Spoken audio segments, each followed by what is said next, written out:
طالبان ولې وایي جنگ نه بس کوو؟ بلاخوا لغمان کې 15 وژل شوي طالبان څوک وو او له کومه ځایه راغلي وو؟ سلامونه درنو لیدونکو، دا ویډیو ضرور تر اخره وګورئ چې خبر شئ. طالبان وایي د جګړې بندولو هیڅ پلان نه لرو. طالبان وایي افغانستان کې د جګړې درولو لپاره هیڅ بهانه موجوده نه ده. وسلوالو طالبانو نن په یوه اعلامیه کې د افغانستان د حکومت له دغې غوښتنې سره مخالفت کړی دی چې تر خبرو وړاندې د جګړه ودرول شي. طالبانو ویلي که څوک غواړي چې لومړی د جنګ ودرول شي او بیا د خبرې پیل شي، غیر منطقي غوښتنه ده.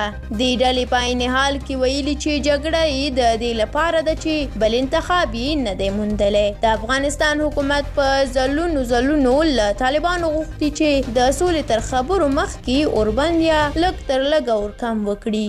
او د دې ترڅنګ تېره اونۍ په لغمان ولایت کې د وژل شویو طالبانو کورنۍ ایبټ آباد کې اوسیږي. تېره اونۍ په لغمان کې د وژل شویو 15 طالب وسلوالو د هویت په اړه تازه انکشافات ښیي چې دغو افغان کډوالو پاکستاني پیژندپاڼې درلودې او د ایبټ آباد د جهیګیا او شیخ البانډۍ سیمو اوسیدونکي وو. په ایبټ آباد کې د دغو اوسیدونکو جنګیالي او د یو شمېر وژل شویو ملګرو نومونه محمد نعیم، محمد ظفر، محمد پیر او نبیل ترلاسه شوي دي. د جمعې ورځې ماسپښین د دغو جنګیالیو په غایبانه جنازه کې 15 کسه له هغه کمپاین سره یو ځای شول چې د وژل شویو جنګیالیو د غچ اخیستو لپاره به د افغانستان ختیځو ولایتونو ته د جګړې لپاره راوستل کېدل. دغه عکسونه د هغو افغان کډوالو دي چې دوی او کورنۍ یې په ایبټ آباد کې اوسیږي. پاکستاني پیژندپاڼې لري او تېره اونۍ له افغان ځواکونو سره په مخامخ جګړه کې له خپلو ملګرو سره یو ځای ووژل شول.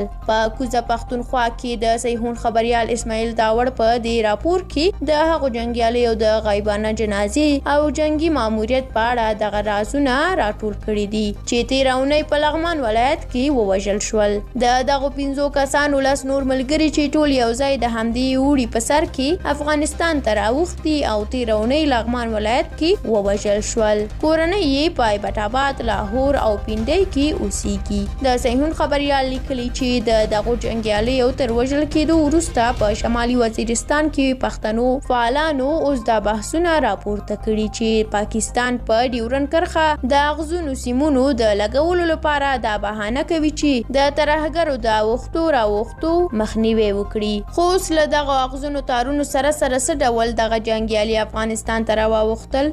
درنو لیدونکو، ډېره مننه چې ویډیو م تر پایه ولیدله. که د دې سوال ځواب تاسو سره وي چې څنګه دغه جنګیالي د اغزنو تارونو سره بیا هم افغانستان ته راوښتلی شي، نو زموږ سره د کومنټ په برخه کې ضرور شریک کړئ. تر بیا بلې ویډیو چې زه د یوې نوې خبر سره ستاسو په درنو چوپړ کې حاضرېږم. الله مو مل شه، ښه وخت ولرئ.